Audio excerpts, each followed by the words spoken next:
clouds on fire, the air is sharp. Voices rising, wake in the dark. Hearts thump faster like a drum. The night's alive, here it comes. We got the results, the dice is cast. Feel the pull of the future past. Cheer or cry, the moment's here. History's loud, it's crystal clear. Lights are flashing, the screens are tall. Waves of hope crash through the hall. Win or lose, the story grows. Every step the nation shows. We got the results, the dice is cast. Feel the pull of the future past. Cheer or cry, the moment's here. History's loud, it's crystal clear.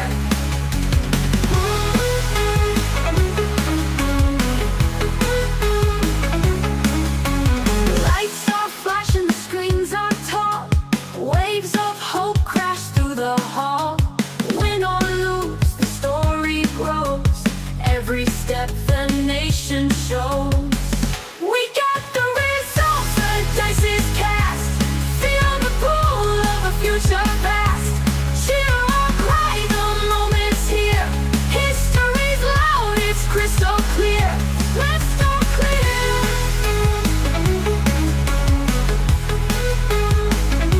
Let's go clear.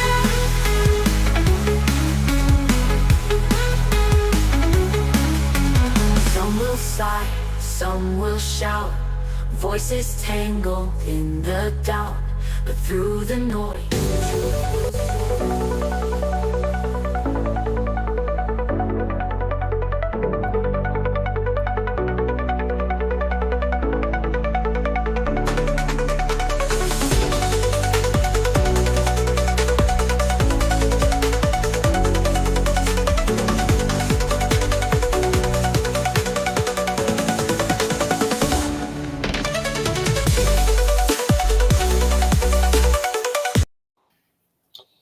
And apparently there's been an update on Restream where I don't have to manually switch it from opening credits. Okay. I How's your know. How's your laundry doing, by the way? I noticed that you got a laundry basket, you've got a rack, laundry on it. God, there's a lot there. I mean, there's still cameras for we use it's in the ballot that I still haven't yet returned to Andre. We've got to sit there and get onto that. It's kind of a bit overdue to do that, but I mean, they've been ready for him since Monday. But yeah, just haven't quite got there yet. And I mean, the fun part is, I mean, a lot of this is all ultimately going to get packed down because I'm moving house. Right, so that explains all the laundry. Okay. Oh, it is definitely it's going to be interesting. I'm not expecting it to be an easy move. You know what I realized? That thumbnail image that you used of me, I had that photo taken of me about 15 years ago. I don't think I look that different, to be honest. I got a few more wrinkles, but that's about it. Otherwise, I just look exactly the same. I think the one that I've got in there is from 6 years ago. Yeah, no, the one that... Like, if we sit down there and we go like, what's it called? I've got the images in the display here. How do we just... Okay,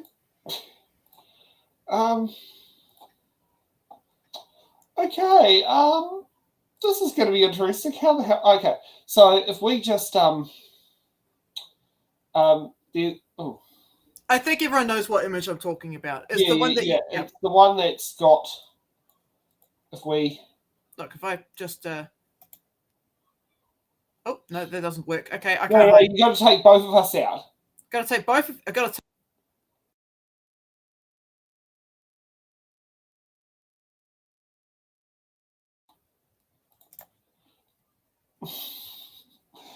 Yeah, that image. So the image of me is my 2019 official campaign portrait, done by local hairdresser owner and photographer David Wilcock. Suppose you don't have any photos from you like 15 years ago as well. Probably not on Facebook. No, probably not. Yeah, or pretty much all the photos of me are like me 15 years ago. Fair enough. I mean, sometimes it's just what's the case of it. I mean, Look, haven't aged. No, I'm actually a vampire. Did you know that? I did not know that. No. I was going to say, That's why I don't age. Are you a dual citizen with the other one being Transylvania? Yeah, I'm a dual citizen of Transylvania. Sure, why not? Yeah. Now, I think now, here's just something a bit of a laugh. Doctor Who fans will understand this. I believe this is the reason why Trump is putting troops into Portland. Come on. He's not a nerd. He doesn't know what Doctor Who is. Oh, well, you never know. I mean, hey, this is what's popping up in Portland. Oh, I've been wanting to get one of those frog suits for a while now, but I won't be able to get one in time for the mega strike. No, I don't think we will. No, not even from Timu you won't get it that quick. Nah, I mean, I might be able to get an inflatable shark. I was going to say, so you're going to come down to Wellington for it? Nah, Masterton. Oh, they're doing one in Masterton. Oh, okay. Yep. Nah, I already know what I'm going to go as. I'm just going to go salad fingers because I got a salad fingers mask. If you're not familiar with that, what that is, it's pretty wacky. Salad fingers. Anyways, I will be dressing up for that strike because I am determined to dress up at least something. Now, will you have a chance to be with Celia Wade-Brown while you're down there, or will Celia be in Parliament? I don't know. She might. I think Celia Wade-Brown may have had enough of me today because we were doing fundraising. Oh, she's lured out. Yeah, she said too much of me. Fair enough. Well, sometimes it does happen. I showed her a photo of my pet possum. She almost set on fire. She almost exploded into flames. I've never seen that before. That's a joke, by the way. No, she didn't. She doesn't literally explode into flames. But yeah, she was like, "Oh no." She probably was not expecting that. No, she's known about Morty for a very long time now. But she's like, "Don't show me photos in the future." I'm like, "Okay." Fair enough. Well, most people don't tend to have a pet possum. No. Yeah. Okay, well, we're going to catch up with a short bill being the now what was the name of it? It was the time use one.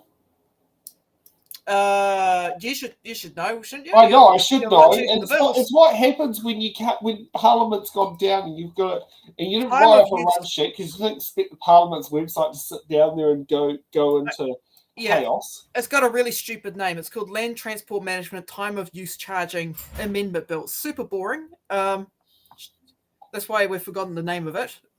Gosh, they really need to work on the titles of these bills, man. Can't they just say, drive car, we charge you money? Well, that's simpler than the congestion charging bill. Yeah. Which is probably what its nickname's going to be from Aucklanders. Yep. So just for those who also to know, Parliament's website's giving me a lot of problems at the moment, again. And, hey, if this suddenly starts working, I'm just going to go, what the hell? But I have a feeling it's not going to sit there and do that. Okay, so just for those who are wondering, if we go onto Parliament's website, I'm getting this code at the moment. Wow. It apparently sits there and says my browser's up to date, which is quite funny because my browser only actually updated today after its latest shutdown, so I don't know what's been happening. So we can thank our friends at KiwiPulse for actually having an alternative available, but the downside is I can't mark these. I don't know when speeches are, so we're just going to have to go from the start to finish. Thank goodness there's only 2. So let's kick off with the bush. Alrighty. Land Transport Management Time of Use Charging Amendment Bill, second reading. Honourable Chris Bishop. I present a legislative statement on the Land Transport Management Time of Use Charging Amendment Bill. That legislative statement is published under the authority of the House and can be found on the Parliament website. Madam Speaker, I move the Land Transport Management Time of Use Charging Amendment Bill be now read a second time. Madam Speaker, this bill is a key step towards modernising our transport system by introducing time and location-based charges. The key point is this: sitting in traffic is not just a nuisance, it is a drain on productivity. And our road taxes at the moment do not reflect when or where roads are used, meaning they fail to address actual demand and network performance. This disconnect contributes towards costly congestion. A recent estimate, and there's been a range, but a recent estimate suggests Auckland could face an annual cost of $2.6 billion by 2026. So there is a need for more sophisticated demand-based pricing to ensure our system remains fair and efficient. Congestion is a tax on productivity. Madam Speaker, I was in New York a couple of months ago, which has just introduced congestion pricing. After years of scepticism, they introduced it in early 2025. Traffic dropped by 7%, over 7%. Travel times improved by up to 40% in peak hours. Speeds increased across the network, even outside the charging zone. And the people I talked to in New York said that actually the streets were a lot nicer to be on. Road pricing, Madam Speaker, can deliver real benefits when done well. Now, there's been plenty of talk about this over the years, but this is a bill that actually gets on with it. It enables a flexible framework designed to suit a wide range of situations and adapt to future needs, but with controls and safety features to protect motorists and the community. It empowers local authorities working with NZTA to introduce charges for road use during peak times, provides a clear structure for how central and local government can partner on time of use charging schemes. A central component of the bill, this is the second point, Madam Speaker, is a clear purpose for all schemes to improve traffic flow and network productivity, not just collecting revenue. Getting this objective clear is important for public support. International experience shows that social licence matters, and this legislation puts the purpose at the front and centre of the reform. It's the backbone of the entire framework. Thirdly, the bill has strong protections to ensure transparency and foster public trust. Every scheme has to go through public consultation, impact assessments, and meet national consistency and oversight requirements. The bill contains the nuts and bolts, sets up the compliance framework, allows for adjustments to charges within limits, and lays out the processes to get schemes off the ground. The bill has been considered by the Transport and Infrastructure Committee, and I do want to thank them for their hard work on this, particularly the chair, the indefatigable Andy Foster. It's an excellent committee. I'm told they worked in quite a bipartisan and cross-party way, which is the way select committee should work at their best. And the committee's recommendations on this, the changes to the bill were unanimous, which is not always the case, but it's good when they can be unanimous, and that's really good. So there is, I hope, what's that? Yeah, but no one really cares what you think, so that's sort of like, that's a bit rude. That's not very Prime Ministerial. They all smiled. We'll take it as jest tonight. It certainly wasn't very nice. I withdraw and apologise, Honourable Julianne Genter. It certainly wasn't very nice. I wasn't aware that you dissented, but well, you put a minority report in, but the recommendations were unanimous, right? Is that right? The recs were unanimous, but the minority report. Okay. Oh, that's okay. Well, it's okay. So I was right. The recommendations were unanimous. That's okay. That's okay. That's fine. Okay. Well, I'm looking forward to hearing what will no doubt be a very passionate contribution from the Honourable Julianne Genter, because if nothing else, there's always enthusiasm. But anyway, I think I'm right in saying that there is cross-party support for this, and it will be a momentous day when that happens, because the first economic study into congestion charging or time of use pricing, whatever you want to call it, I think I'm right in saying was in 1994. So that's now 31 years ago. And so we've known about this for a long time. And finally, we're at least going to legislate to have the framework to do it. So I do want to thank everyone who made a submission. There was 218 submissions, really diverse range of perspectives, quite a lot of contributions from local government, because ultimately they're the ones who are going to have to implement this alongside central government. So I do thank them for all of their submissions. The committee has recommended further refinements to the bill, and the government will be supporting the report back and the amendments proposed by the select committee. We welcome the recommendations to strengthen local government influence in scheme decision making.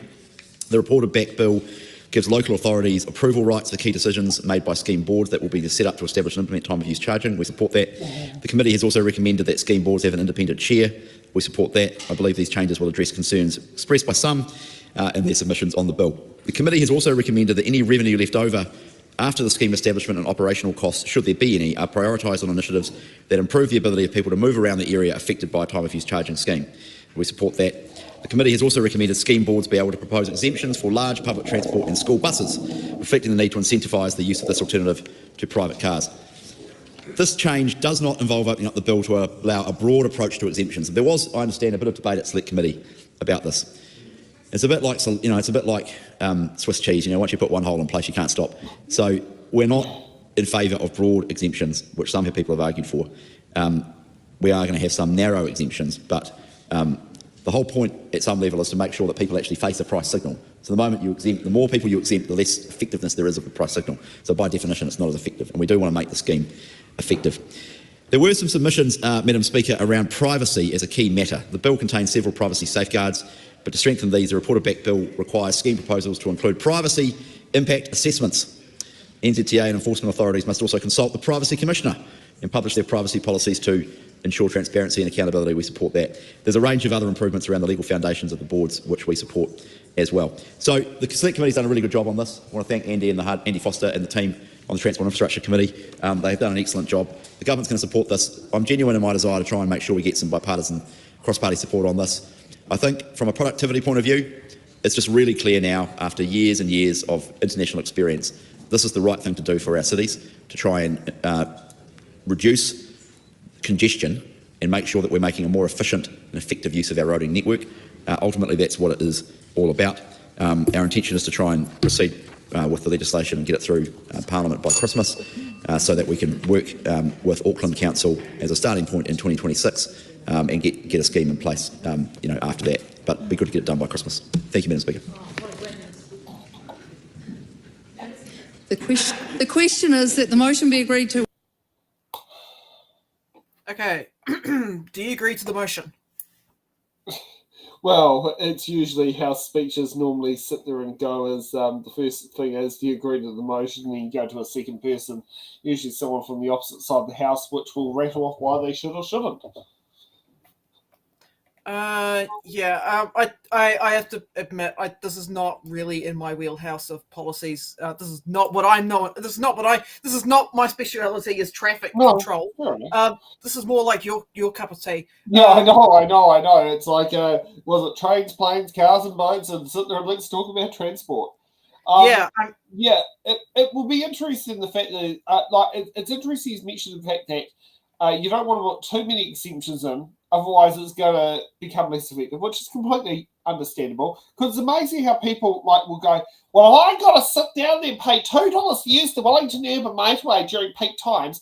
I'm not going to shop at Wellington Scene at all. I'll go to Queensgate. Great. Send your money to Queensgate. We don't care. If you're not going to use our motorway, good. It means I can use the motorway a bit faster because I don't have a choice. True. Even though I'm not actually against congestion charging, because congestion charging will at least sit there and send a message to send it in different directions. I mean, I'm speaking Wellington here, I'm not speaking Auckland, but I do know Auckland, oh my God, how long some of the congestion can go on for in Auckland. Peak hour is 4 hours, not like Wellington, it's 2. In Auckland, it's 4. Mm-hmm. It's, So it's about signaling doing it. I mean, Wayne Brown's been campaigning on trying to get congestion charging in there for some time, and he's finally found ministers who are somewhat, open to it. I mean, it was for a long time they were not particularly conducive to it. I mean, maybe Wayne Brown just sits there and says the right shit at the right times, and maybe our new mayor of Wellington, Mayor-elect Andrew Little, could possibly jump on the bandwagon. Yeah, I'm in favour of anything that gets more people onto public transport, but the only thing that concerns me is the tracking of vehicles, and the data collection around that. It's like how that data going to be stored. What's going to happen with that data?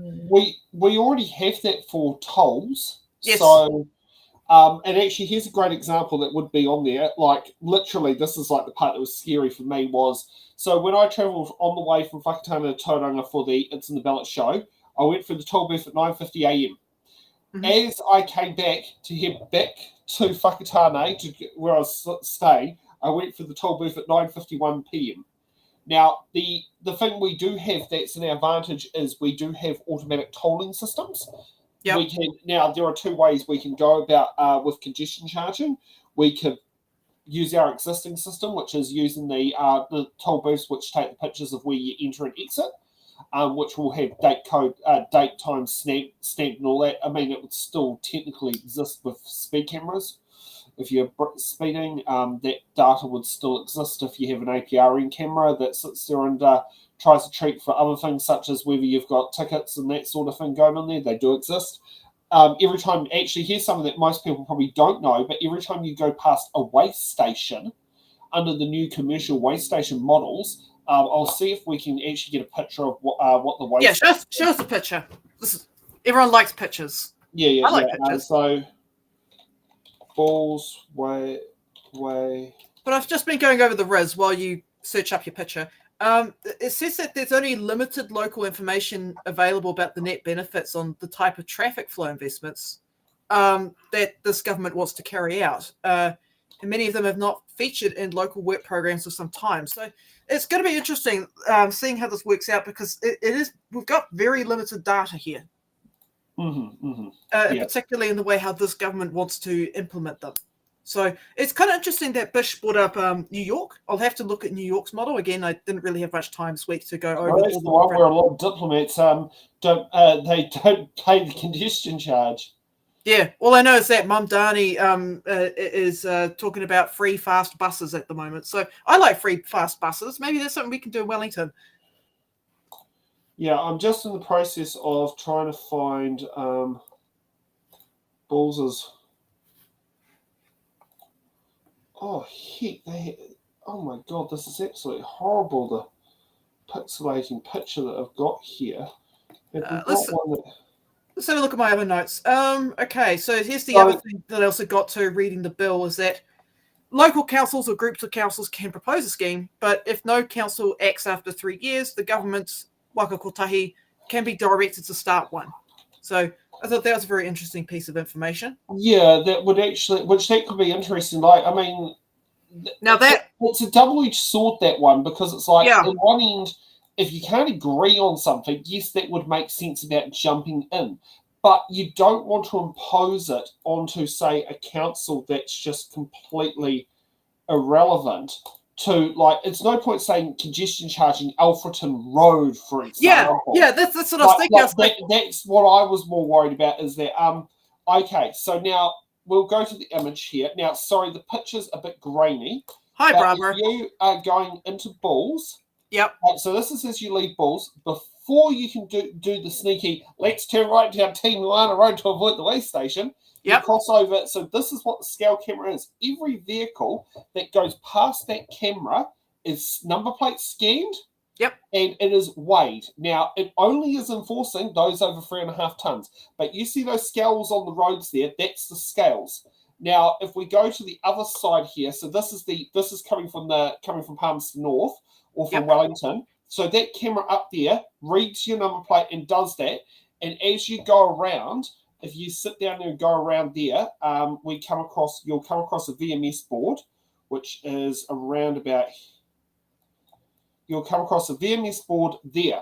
If your number plate appears on that board, you are required to stop at the weigh station to be checked over. But if your number plate don't show up on there, so this technology that tracks vehicles as they go past, do it. Now, if the weigh station is not manned, the data will remain collected that may trigger at a future point up the country. Yep. So just to sit and do it. So this is what happens if you're driving trucks at the moment on the road. Okay. Like, here's an example of it in use. This is for commercial vehicle enforcement. This isn't for congestion, but the same system can do the same job. Okay. So yes, if you ever see number plates appear on those boards, you can probably guess, what's that for. And I mean, here's something that I always like to sit there and say that's a bit of a laugh in Wellington. Now, this is just more me. I'll find the picture. This is something that, the times when you actually can have a sign dedicated to one idiot, but somehow they still seem to not follow it. So here's something worth noticing. So if someone is an overhyped vehicle, goes through, you trigger the alert. That sign up there this is another form of enforcement. That sign up there is for one idiot on the road. Nice. Now, does anyone know in Wellington? That doesn't look like it normally does when you go into Wellington as you approach Terrace Tunnel. Normally, it actually has the word called Airport C2, State Highway 1. Yep.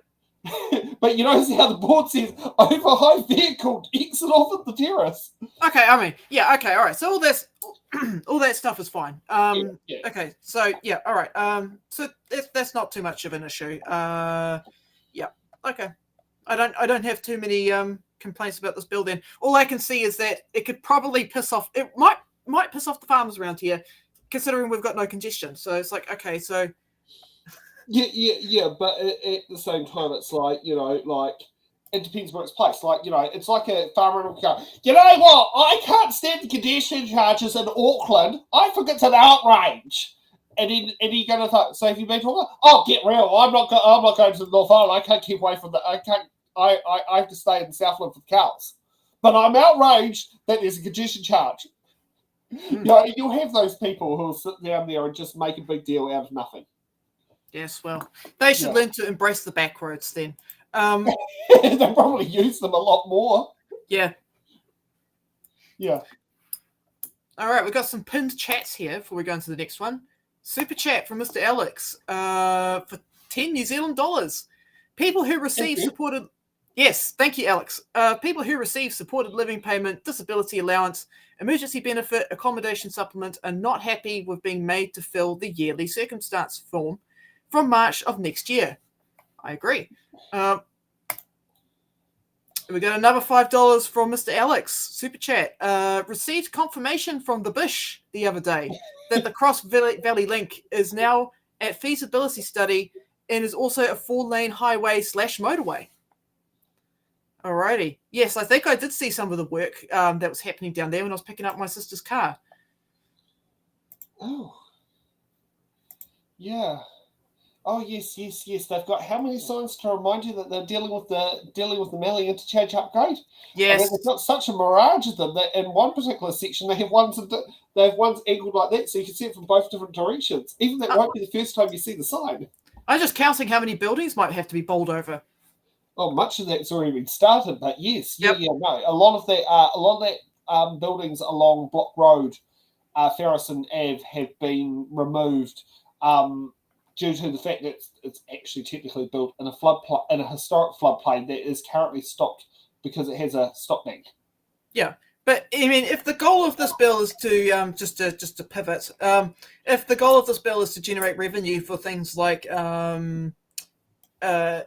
reducing, if it's to get income that could be used for public transport, that's fine, because we do need to. We've got too many damn cars on the road, but the problem is we don't have enough public transport. We don't have the transport in the right places in the right ways. Yep. Yeah. Oh, so shall we hear from the next speaker? Sure. The MP for Rongotai, the Honourable Julian Genter. Not Barbara. We've had an agreed change of order here. I call on the Honourable Julian Genter. Madam Speaker, I'm very grateful to be able to take this call because I could see I wasn't going to be able to before the end of this evening if I didn't take the call now. So very graciously, Labour's allowed me to take the second call so I can speak on this debate. And the Green Party has long supported investigation of time of use charging. So we were very pleased. I think we might have been the first party in this Parliament to have it officially as policy many years ago. I did mention that although the committee agreed the changes and the amendments unanimously, we still put in a differing view with just some other concerns where, we rightfully understood that the government wasn't going to address the concerns, but were the Green Party to be in government, we would like to see these concerns addressed. So the first thing is that there's many opportunities to have a better, more balanced transportation system here in Aotearoa. And in our largest cities, Auckland could apply in other cities. I know Wellington has been in support at a local level of wanting to be able to use a tool like congestion charging. We know that where it has been implemented overseas, it has been very, very successful. But in all of those cities overseas where it has been implemented, other things have been true as well. So the first cities to pioneer road use charging, time of use charging, are like Singapore, Stockholm, City of London, and then a few other cities, another Gothenburg in Sweden, and most recently, of course, New York City. All of those cities had a few other conditions as well, which the Green Party has policies to support, which is greater employment and residential density in their city centers, far greater provision of public transport services and lower charges for those, far higher charges for car parking. And when all of those things are true, then time of use charging can be very effective. And that is because here in Aotearoa, we don't actually charge in most places for parking what the value of the land is. And when you have those more direct charges, then you get more people make different choices. When they're forced with the choice of paying up front, they might decide to do something different. And then you can get much more extensive and comprehensive public transport services that enable people to get around without having to rely on a car. And those who are using private motor vehicles for whatever reason they may be are willing to pay the price to use them. And that's useful. But our concerns were, and I'll lay out three of them. I have proposed some amendments, which I hope the minister will consider at the committee stage. So maybe other parties would like to look at those amendments. They're already on the table there. Low emission zones. In the last term of Parliament, the Transportation and Infrastructure Committee conducted an inquiry into congestion pricing, and it heard from many expert submitters that we should be designing legislation to allow for low emission zones as well. So using the framework that is used in a congestion pricing bill, to be able to achieve other outcomes, not just reducing congestion, but also reducing emissions by targeting high emissions vehicles with fees, for example. So that was an expert recommendation from other jurisdictions which have implemented both, one or both, either congestion charging or low emission zones or both. So it works slightly differently to congestion charging. And so we wanted to ensure that this legislation was broad enough to be able to enable local authorities to implement something like low emission zones. And that's really, really important because air pollution from motor vehicles has a huge impact on health.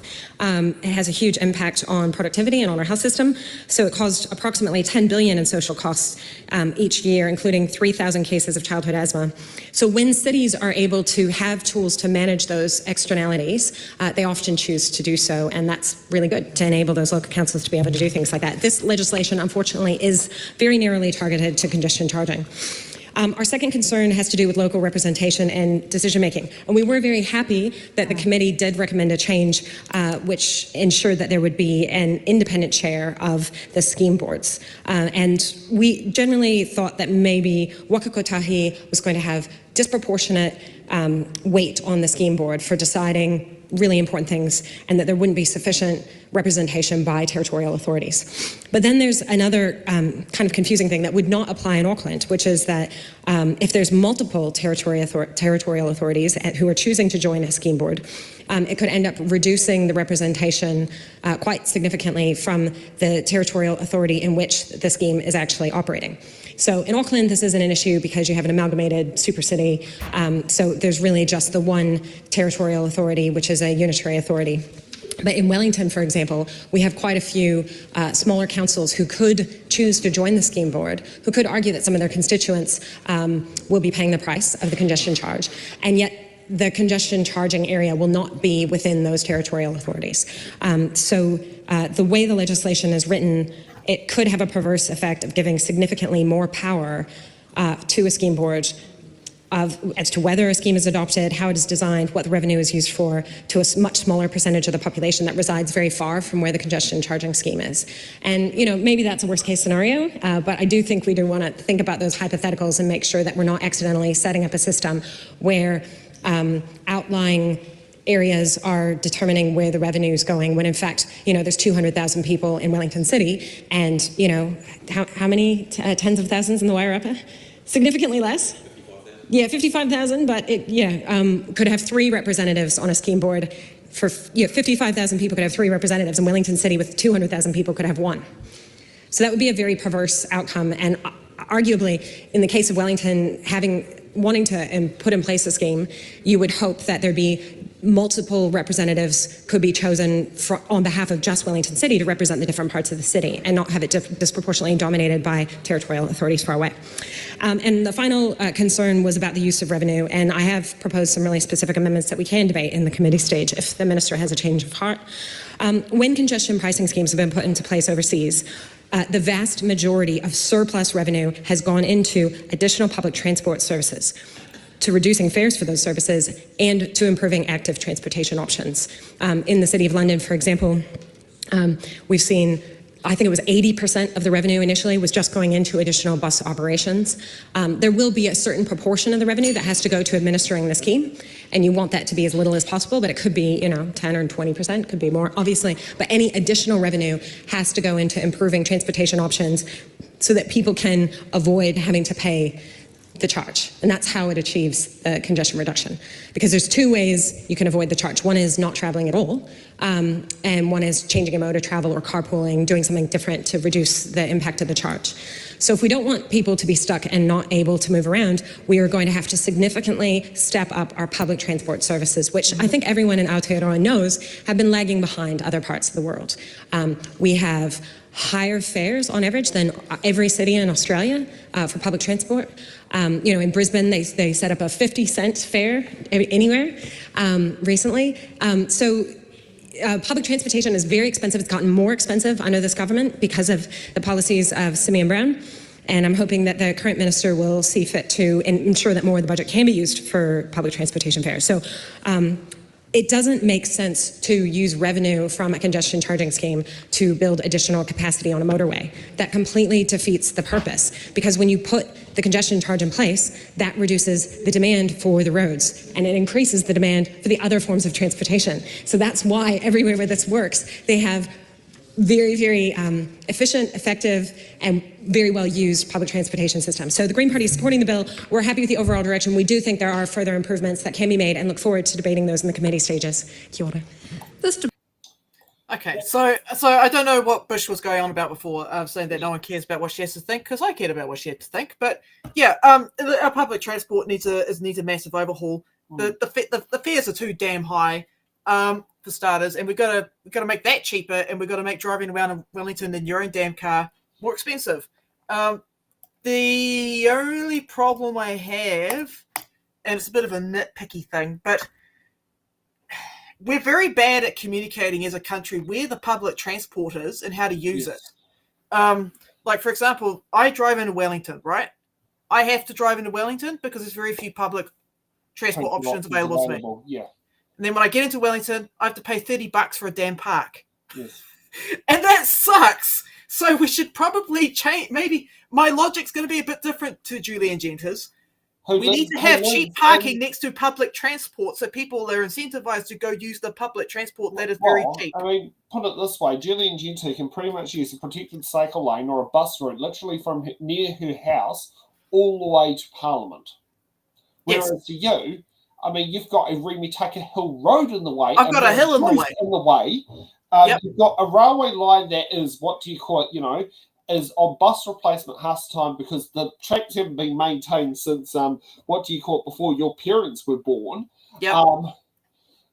It's like a very different thing there. And I mean, yes, it's all great telling you, Laurie, you can divert off at Upper Hutt and park at the Park and Ride and Upper Hutt train station, but once you get down there and you sit down there and you got to, Brown Owl of Upper Hutt, and you just sit there and see that green traffic light that takes you down River Road out into the city. You're not going to sit there and turn down Ferguson Drive like we did back in prior to the River Road being open and park at the train station. It seems easier just to keep going down there. I mean, you could sit there and pull off at the Petone train station and catch the train from there. But, I can see why sometimes once you've just gone through that whole slog to sit there and get you there, it's sometimes easier just to go to that last leg of the journey. Yeah, I mean, put it this way. If I have to get off at Upper Hutt and then fart around waiting for the train... Every 20 minutes off peak. Yeah. So, but again, still farting around waiting for something. Yeah. And I'm like, look, I'm going to a place in Wellington I'm not familiar with. I just want to drive there because it's quicker. Yeah. And it's more efficient than me having to jump on all these public transport things, like get on the train, get on the bus, get on the train, get on the bus. It's not like you're trying to go to the stadium.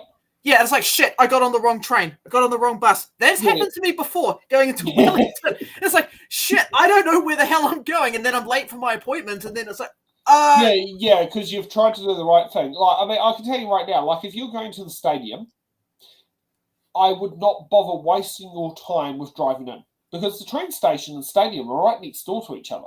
Yeah. But if it was, say, trying to sit there and say, go to Wellington Hospital from where you live, I'll drive all the way in. I'm driving in. Yeah, it's like what happened when I was... park at your sister's house or across the road from mine, Yeah, that's right. When I was in Wellington recently, I didn't even bother to take public transport because I didn't know what times the bus bloody left. I just ran from one end to Wellington to the other. Yeah, exactly. It's the same with me. We're doing doing the Motion Customary, or like I had to do I chose to do a conference on rail infrastructure, and the conference was to do with live streaming. Yep. I had to pay to park my vehicle at prime property parking, and I paid $22 to park there for the day because I had to use my van to go in to drop off the gear. Yep. And I had to use my van at the end of the day to pick up the gear. Yep. So, and because I didn't have enough time to drive back to Newtown, that probably would take 20 to 30 minutes a peak, then jump on a bus that would take me 40 back in. It was cheaper for me to stump up the money and park at a parking building down the road from the venue than it was to actually drive back in. Now, the other part I do like the fact is, Julian's mentioned is about low emission zones.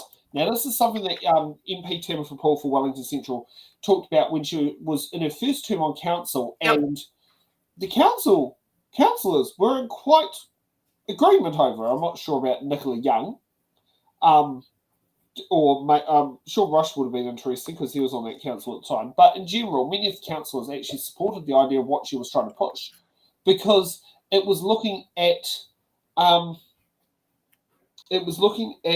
long-term planning to sit there and make it that within the Golden Mile section of CBD to have hybrids, electric trucks, that sort of thing. Paul, I'm not from the city, man. I'm a country bumpkin. So asking me to use my phone to like grab a timesheet of all the buses and then trying to find the right bus stop to go to the next bus stop and go to the, you know, it's just easier for me to drive, man. Jason, it depends on the parking building. What Jason's brought up about how your van can only usually park on the ground floor.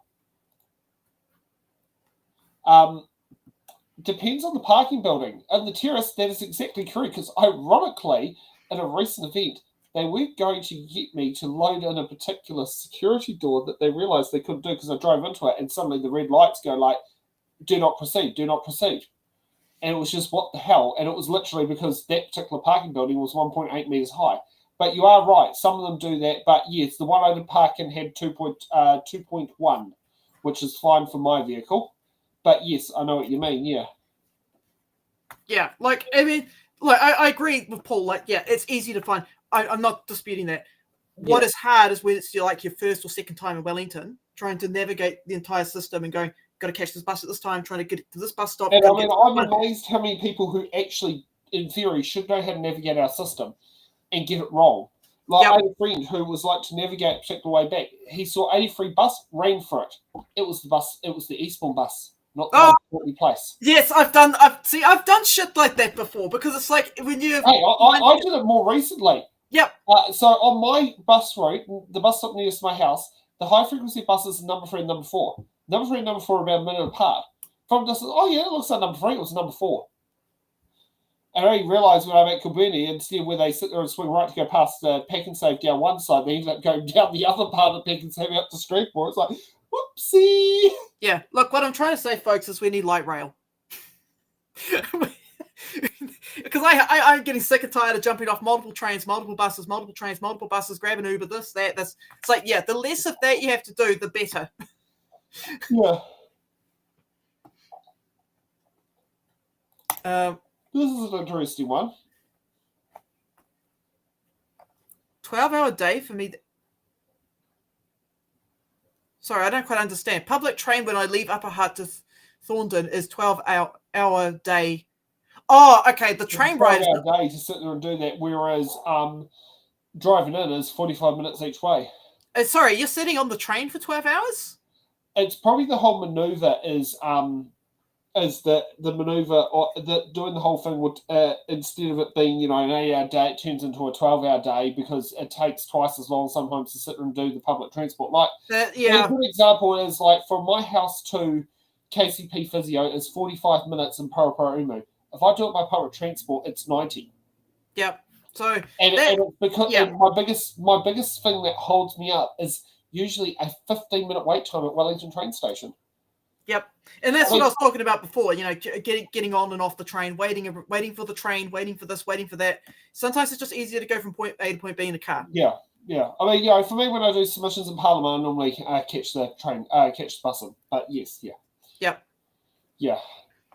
So, should we move on to now, what's the name of the bill? The Marine and Coastal Takutai Moana Customary Marines Title Amendment Bill Committee of the House. Yep. Yeah, okay. Now, here's the thing is, I did research on who had the best speeches. Thank you, Parliament TV, for not actually being able to sit there and do that. Don't worry, I didn't do it either. Unlock the doors. Unlock the doors. Oh, this must be over there, little balls up on the... I call on Government Orders of the Day, numbers 2 and 3. Marine and Coastal Area Takutai Moana Customary Marine Title Amendment Bill, Committee Stage. Education and Training, Vocational Education and Training System Amendment Bill, Committee Stage. I declare the House in committee for consideration of those bills. Sorry, this is what happens when you try to queue things up. It does take a little bit longer. You might have to. Great to see a decent chunk of New Zealand First MPs full in the office. There we go. Well, yeah. Oh! Are we going to review Jim? God damn.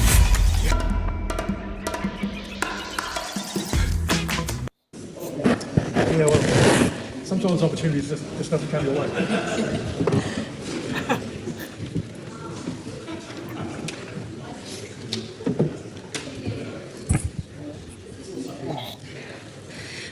Members, the House is in committee on the Marine and Coastal Area Takutai Moana Customary Marine Title Amendment Bill and the Education and Training, Vocational Education and Training System Amendment Bill. We first come to the Marine and Coastal Area Takutai Moana Customary Marine Title Bill Amendment Bill. We begin with a debate on the preamble. The question is that the preamble stand part. Madam Chair. Honourable Dr Duncan Webb. Just would be interested in the Minister's comments on... Now, can I just... There's actually two questions here, and it might be useful for the Chair to clarify, because we have a preamble to the amendment bill, and then we have an amended preamble for the main bill. Because could the Chair clarify which of those preambles we're discussing? I will, as soon as I know. It's just the bill. It's the preamble to the... To this bill? Yes. Okay. Well, that's excellent to know.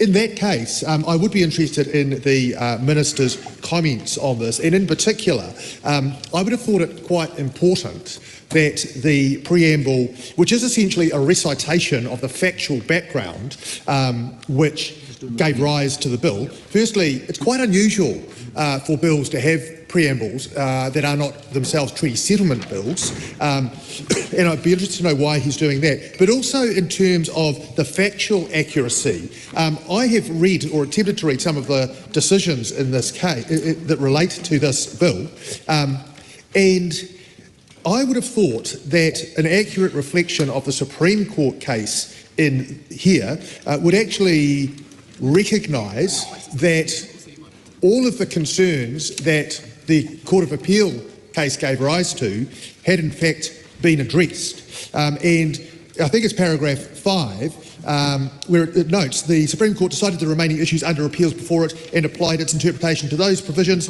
And then it really is inadequate because it then just says amendments are still needed.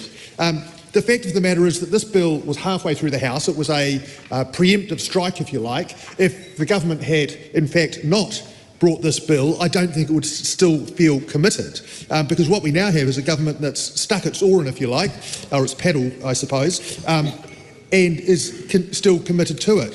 Whereas, in fact, the concerns in the Court of Appeal were entirely ameliorated by the Supreme Court case, and now what we have is a further tightening, which is entirely not necessary. And so to say, as I think it does, that this the decision departed from the original intention of Parliament, it was probably untrue at the start, but it's certainly untrue now. So those are my two questions. Is it firstly, why do we have a preamble in this bill? Because it's not a treaty settlement bill. And secondly, why does the preamble not accurately reflect the decision of the Supreme Court? Honourable Pina Hinaro. Thank you, Madam Chair, and that's clarification is well received. A number of us have sat here, and given that this is, as my colleague described, the first time I've seen a preamble. Let's just have a bit of interruption because Goldie hasn't answered the question yet. Yeah. What was a preamble? Yeah, I don't get it. I don't know why we've got a preamble for this. I'm just reading through the preamble now. I didn't actually take notes of the preamble because it's just like I don't even know why it's there. It's in relation to the whakatohea kotahitanga waka Edwards versus Te Kahui and whakatohea Māori Trust Board. And it goes on about how it's upset with the not the court, but it's upset the Goldsmith, who wrote this. Was it Goldsmith who wrote this? Yes. I don't know. Yeah, okay. It basically goes on. It's like, look, the court didn't interpret it the way how we wanted it to, even though the original intent of the bill doesn't talk about how the courts ought to interpret the legislation. It's just weird. It's just Yeah. I don't really have much commentary on it other than it's just like, oh, look, we're not happy that it was interpreted the way how the courts interpreted it the way how they did. So we're going to make a bunch of changes. Yeah. I mean, that's exactly what the bill was a bill to sit there and circumvent a potential Supreme Court ruling that later went into their favour. Yep. Does everyone know what a customary marine title is? I think that's the first question we should probably ask. How familiar is everyone with a customary marine title? If you're not familiar with it, I can go over what it is. I don't know. Okay, so that's probably the first thing we should go over before we can go even further with this bill. Good idea. So yeah, let's be clear on what it is. It's not ownership. It doesn't stop public access or fishing or swimming. Instead, it's a special status that comes with special rights. If an iwi, hapu, or whānau group holds this title, they get to have a say in certain activities like approving or declining new marine farms or coastal development permits.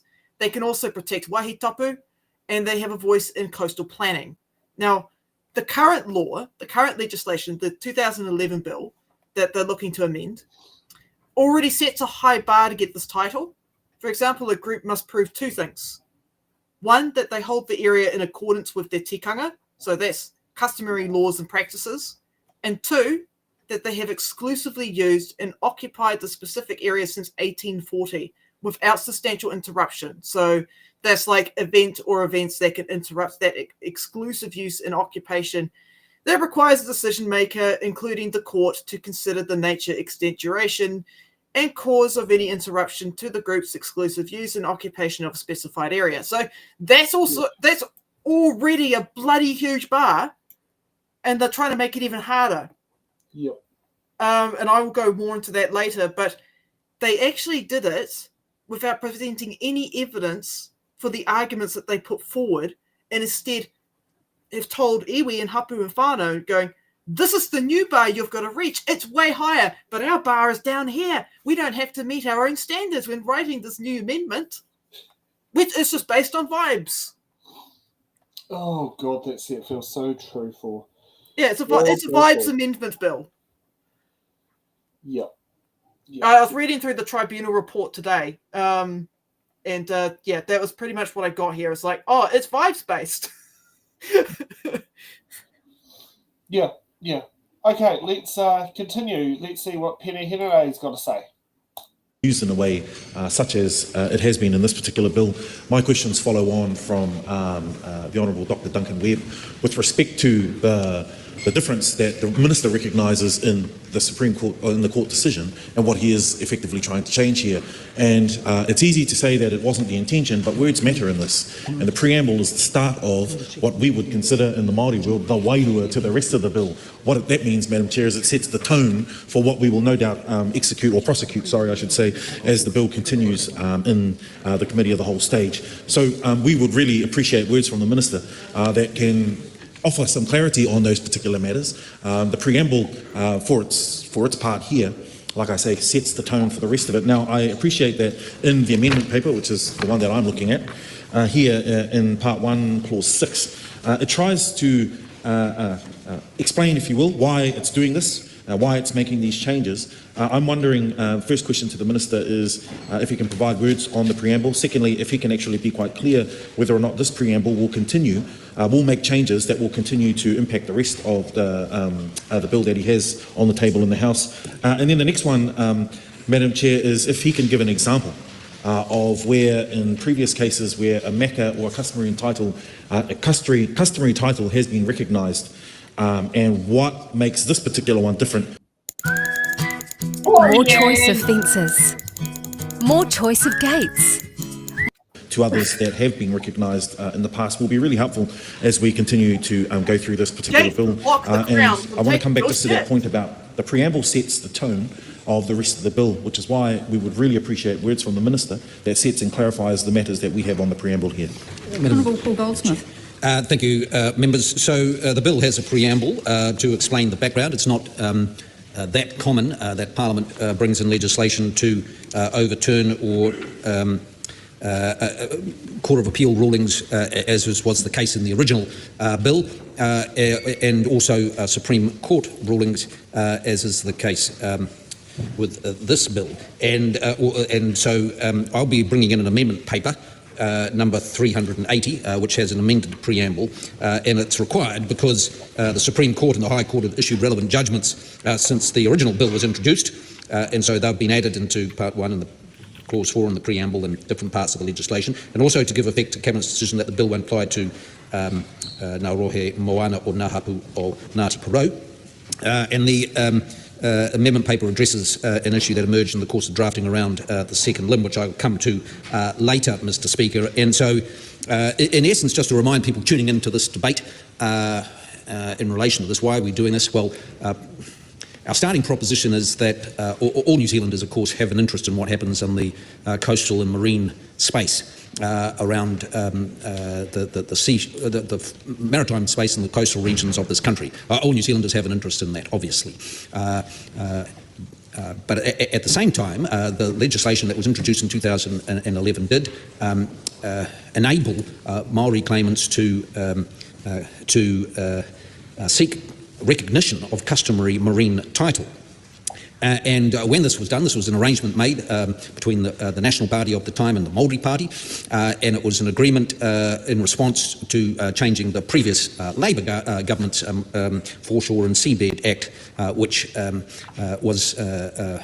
which claimed title for the Crown, with the exception of areas where there was land holdings abutting that piece of the land. And so it was all part of an arrangement, and it was set with the 2011 Act set a very high threshold. And I quote Christopher Finlayson in regard to that very high threshold. Why was it a high threshold? Because customary marine title includes valuable rights. And specifically the effectively veto rights over resource consents for a range of activities. Not all activities. Important infrastructure is excluded, but there are a bunch of activities that could go on in marine space where holders of customary marine title would have the ability to grant or not grant resource consents. It also included mineral rights and a number of other things. So these are valuable rights. Now, obviously, enabling one group of New Zealanders who had been granted or had received customary marine title to grant resource consents is a very significant deviation from normal expectations of New Zealanders living in this country in a modern democracy to have an equal say in decisions affecting their lives and their environment and what goes on around them. And so that is why Parliament set a high threshold. And that high threshold was, as outlined in Section 58 of the Act, which had two legs, which was the, according to tikanga, an understanding of that, and then to have exclusively used and occupied the area to the present day without substantial interruption. Now, what happened was, of course, that after many, many years after the bill was passed, eventually made its way to court, and the Court of Appeal came up with a judgment that very much diluted the impact of the second leg, and that's why this bill was introduced. The Supreme Court agreed with the government that the Court of Appeal had got that wrong, and indicated their own expression of what Section 58 meant, and it is still the view of the Cabinet that the government that it still deviates from Parliament's intention, because we've seen a couple of decisions. Honourable Paul Goldsmith. A couple of decisions that have been made since the Supreme Court decision and the Supreme Court test, which have seen very large proportions of coastlines in Wairarapa and the Kapiti that have been given customary marine title. So that is why this legislation is being carried on, and why there's an amendment to recognise that we're not dealing with a Court of Appeal decision, but a Supreme Court decision. Honourable. Okay, all right. There's a lot to unpack there, and yeah. So everything you just said there, and I know this is a hot biased take. For starters, the 2004 bill was crap.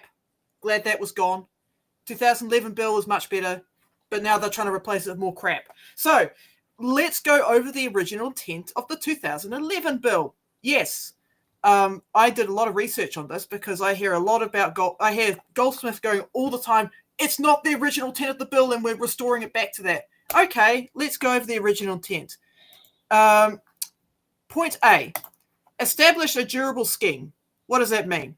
It means granting recognition and rights to Māori.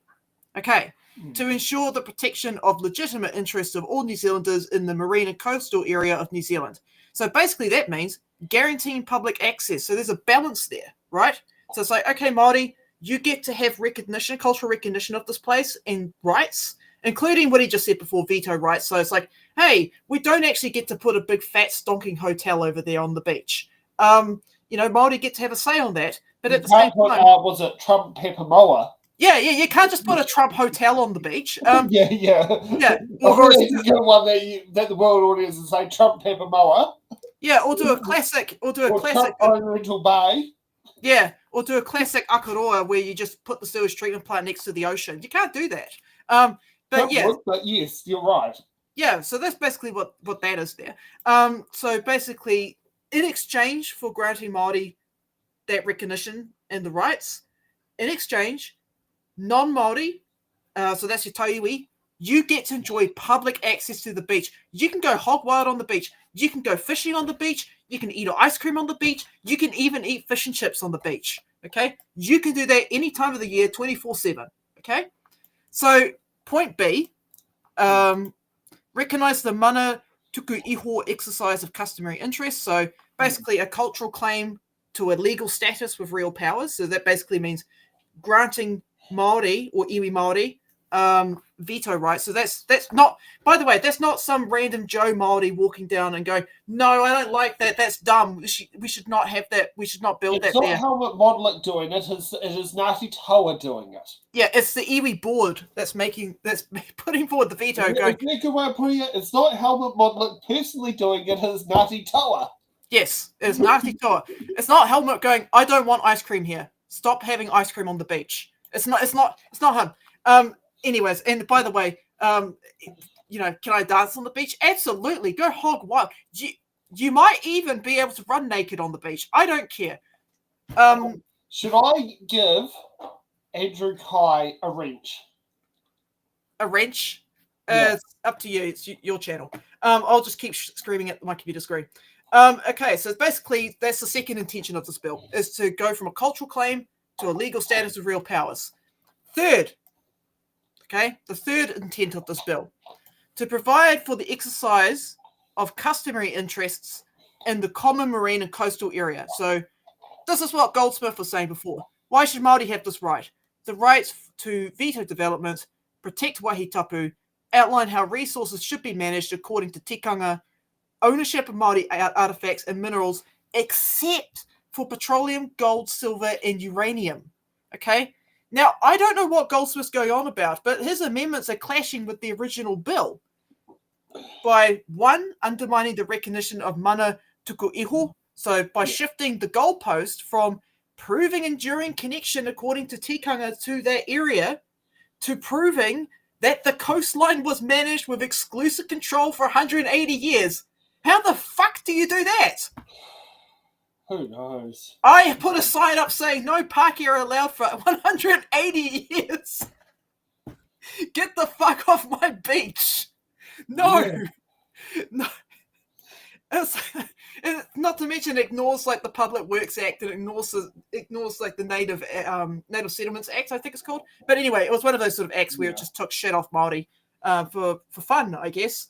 But anyways, the second clash with the amendments with the original bill is that making the exercise of customary interests nearly impossible by setting an impossibly high bar of proof that ignores the physical impact of colonialism. So, for example, when the British came over, right, they engaged in things like landscape alteration. We had loss of biodiversity, and we had resource extraction, things like quarrying and drilling for oil. And the government is making this demand despite not presenting evidence for one of its own key justifications. The public's rights and interests requiring further protection beyond what is provided for in the Act. Guys, you can already go to the beach. We're not stopping you from going to the beach. I'm Ngai Tahu. I'm Ngāti Kahungunu ki Wairua. Go to the fucking beach. Have fun. Just don't drown. Do you like the comment that's come up from Andrew?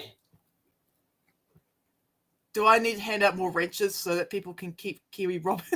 I don't care. I don't care about Kiwi Rob. Sorry, man. I just don't care. I just choose not to engage with them directly. So there's a third thing. Third amendment clash. Guys, wait, there's more. By breaking the durable balance, the 2011 deal was a compromise, okay? Again, public access was guaranteed forever. Forever! You can go to the beach forever in return for a workable high-threshold pathway for Māori customary rights to be established. Now, I've just got something I want to see if we can do. Will it work?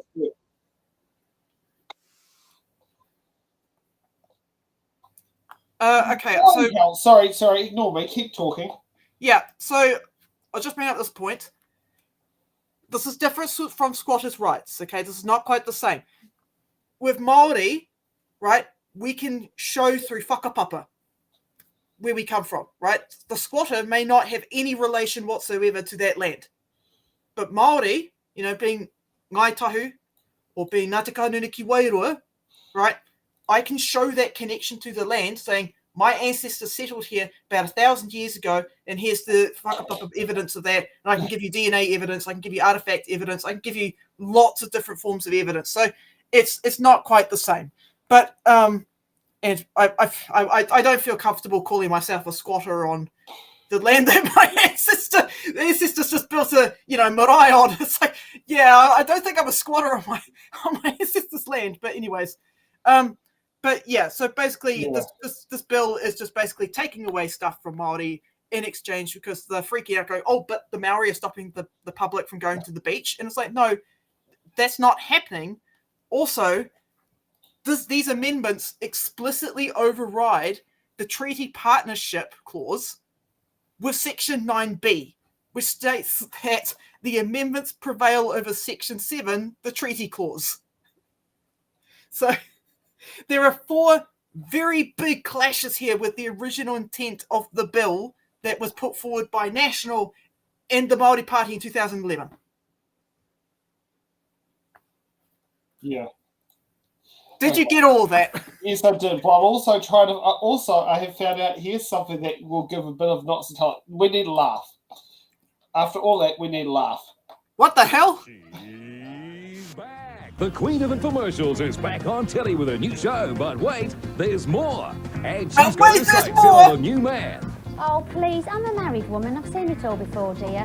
There's always something hot, new and exciting on our show. So join in and take advantage of some great products and some special price offers that only we can give you. But wait, there's more. You'll also get a chance to win $1,000 worth of products every week.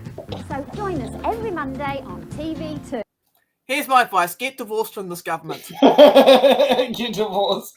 Sorry, I had to do that because, but wait, there's more. Susan Paul will give you the latest deal on legislation shafting in the House of Representatives. But wait, there's more. Yeah. I do have lots and lots of notes. Like I said, I've read through that report and I read through the bill and I'm like, hold on a minute. Shit ain't adding up. Yep. But sorry, I had to sit there and do that. But I think we needed that teaser. Yes, I think I've done enough screaming for now. I'll let some other politicians do screaming. Okay, let's get to Steve Abel. Has been abrogated from in the interpretation of the appeal court finding. Now, to that question of what Parliament intended in the original legislation 2011, what is the actual basis of independent analysis which shows that Parliament's intent in 2011 is not fulfilled by the determinations of the Supreme Court in its December 2 finding 2024 and its more recent finding this year? Because the Parliament of the day, 2011 I'm talking about now, was very clear about what it was trying to achieve.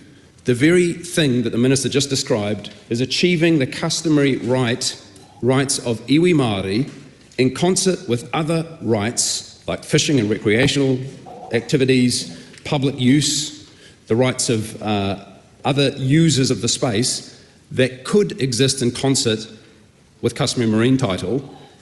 And to the specific point of his assertion that the intention of Parliament has been departed from, the Minister of the day, Christopher Finlayson, who the Minister also mentioned in his opening remarks, said that these amendments, meaning the amendments that he has before us, do not restore the original intention of Parliament.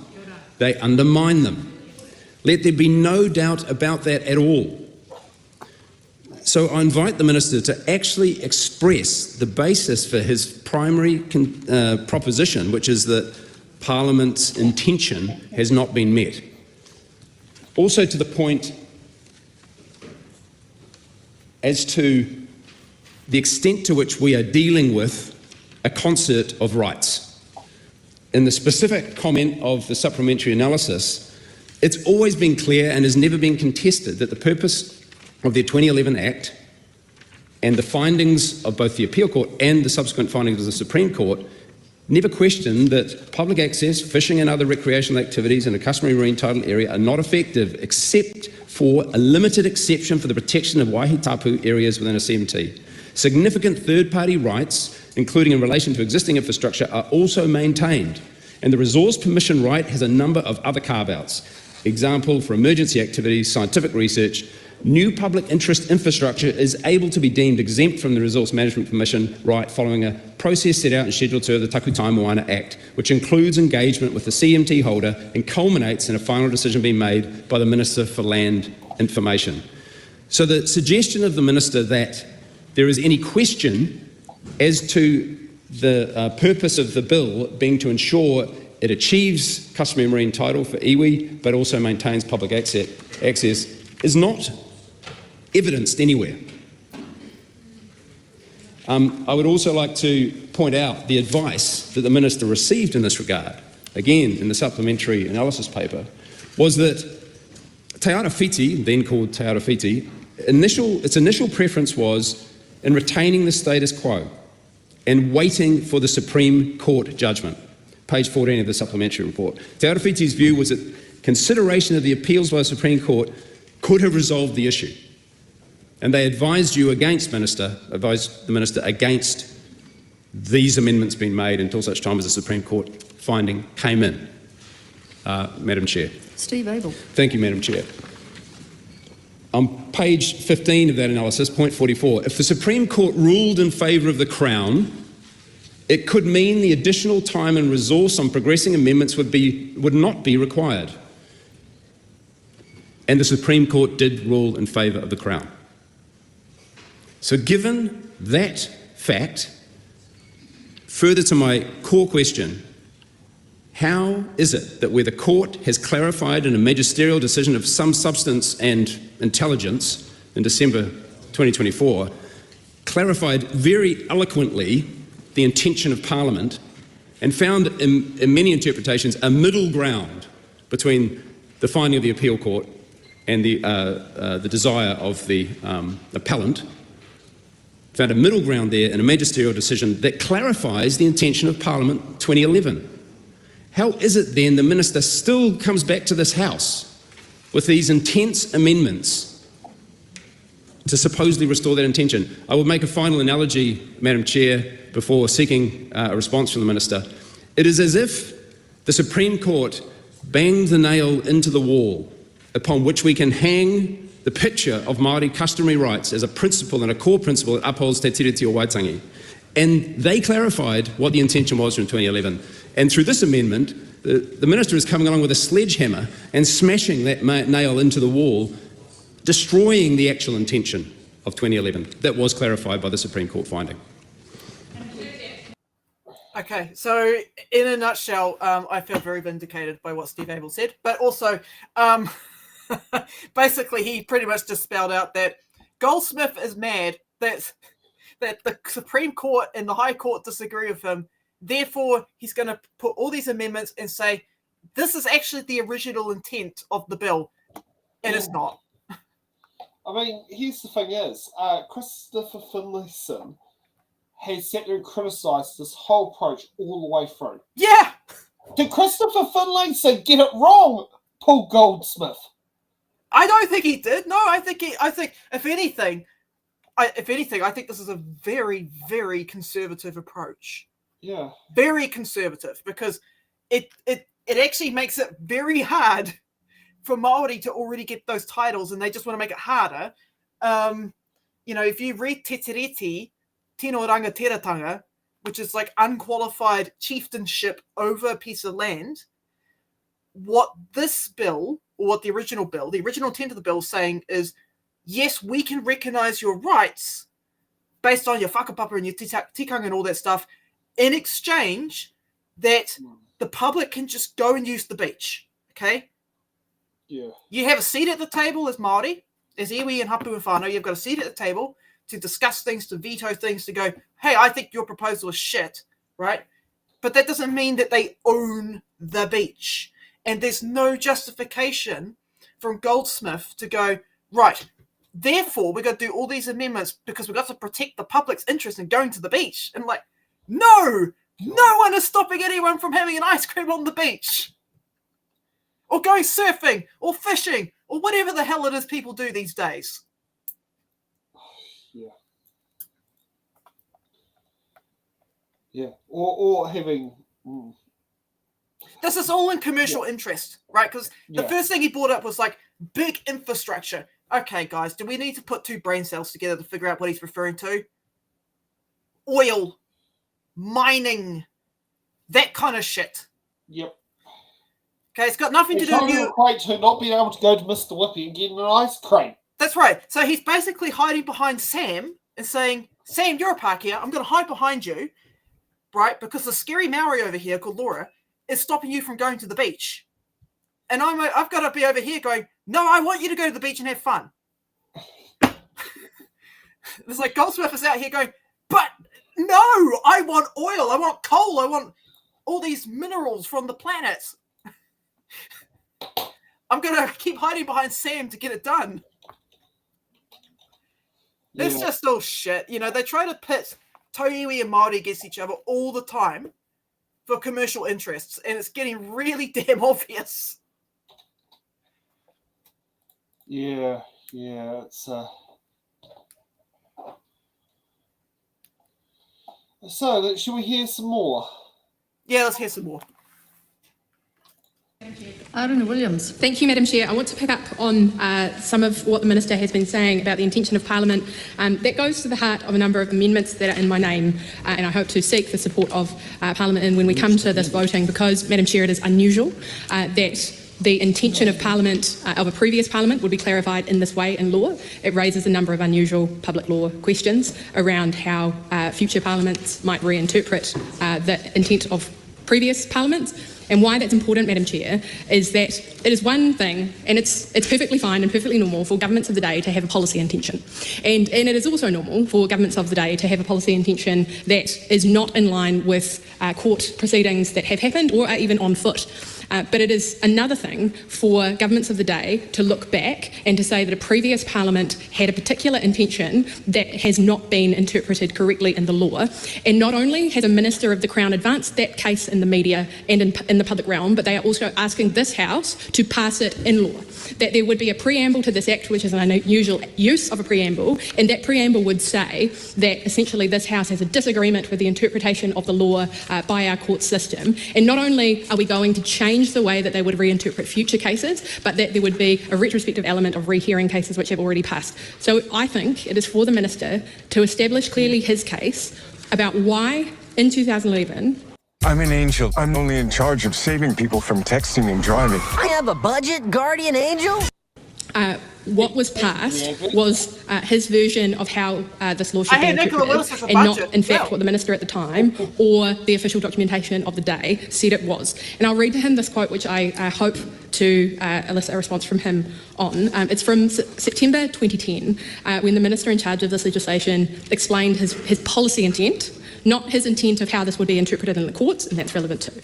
So he said, of claimants, they will have to prove that the area for which they are seeking title is held in accordance with tikanga, yes, we agree that, and that the group seeking title has had exclusive use and occupation of the area, and that the exclusive use and occupation has been held from 1840 until the present without substantial interruption. There is no debate about that. But then he clarifies, these tests are based on overseas common law from similar countries, Canada, but reflect New Zealand's experience better than overseas case law by incorporating tikanga. Customary marine title is not an exclusionary right and includes the public rights of access, fishing, navigation and existing uses.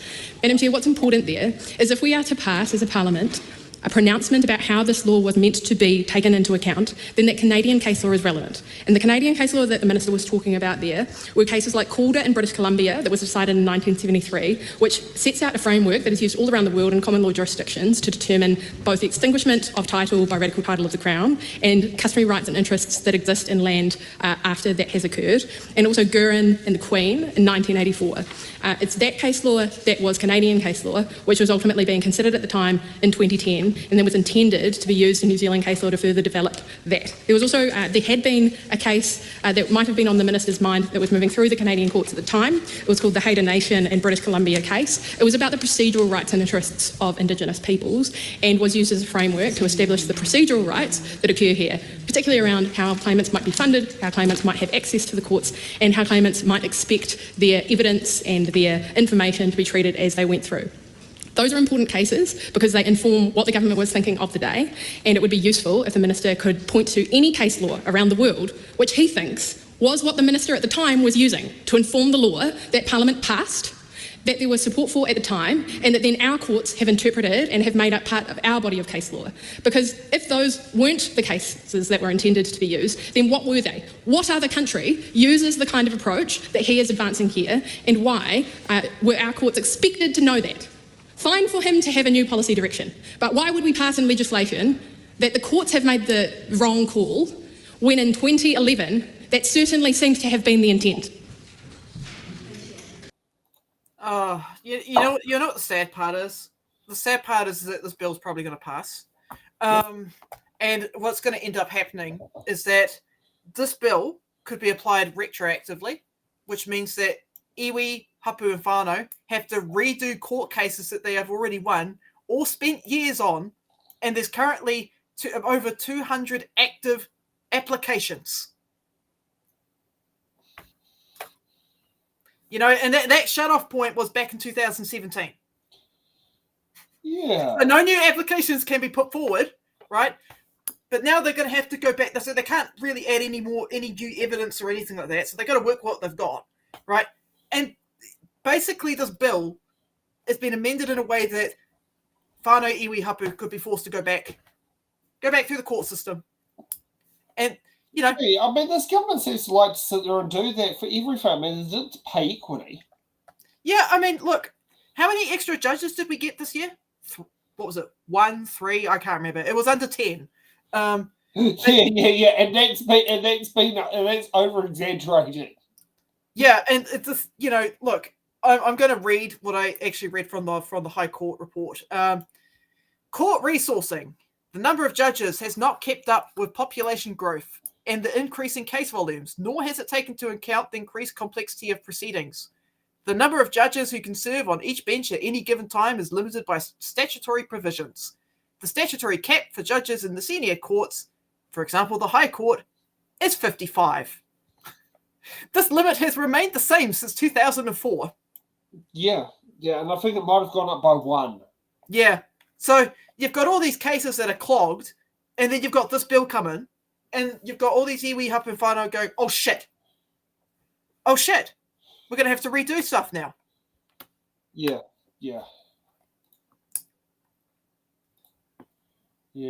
And why? Because why are they doing that? It's because they've set such a new high bar. They've done the goalpost shift, right? There's a certain famous individual here on YouTube that loves to go in leftist chats, and he loves doing this. He loves pushing the goalpost. There's quite a few that come to mind. They actually do that. But anyways, Andrew knows what I'm talking about. But shifting that goalpost, right, or pivoting away from it. And basically, the bar of evidence has gone up, and the standard of evidence for the government's gone down as far as writing bills. They couldn't even meet their own standards in the cabinet manual. They didn't even meet those standards. And they said, yep, we're going to put this bill out here. They didn't even consult with iwi or Put it this way, they wouldn't have met their own standards at the Winds office. No, they wouldn't. They didn't consult with any of us when it came during the development of amendments or they didn't consult. So they failed to uphold partnership.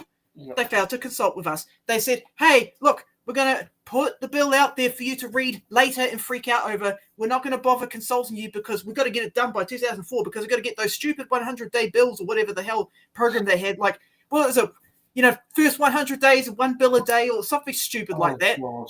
Yes, and the number of times they're in what you can call unplanned overtime. Yeah, it's just I can't. People go, oh, there's good people in National. Where are the good people making the good bills? Because I'm looking at this and going, this is stupid. Yeah, you see them on every second sitting Wednesday, on as Members' Day. Like, I feel like I'm getting gaslit over here. Where are the good people with the good bills? At the moment, I'm just reading trash after trash after trash after trash every week. It's like, failed to consult, ran out of time, failed to consult, ran out of time, failed to consult, ran out of time, failed to consult, ran out of time, failed to consult, ran out of time, Yeah. Okay, let's see what's coming from Ginny Anderson. Honourable Ginny Anderson, sorry. I was expecting someone else to stand up who didn't, and I just got a bit brain foggy. Sorry. Thank you very much, Madam Chair. Look, I thought it was important. I'm going to go to the preamble, but before I do that, I would just like to highlight that it was back in 2010 that on the 6th of September there was a press release from the then Minister of the Treaty of Waitangi Negotiations, who was the Honourable Christopher Finlayson, and I think it's important to understand the Minister's view of the policy intent under national government at that point of time.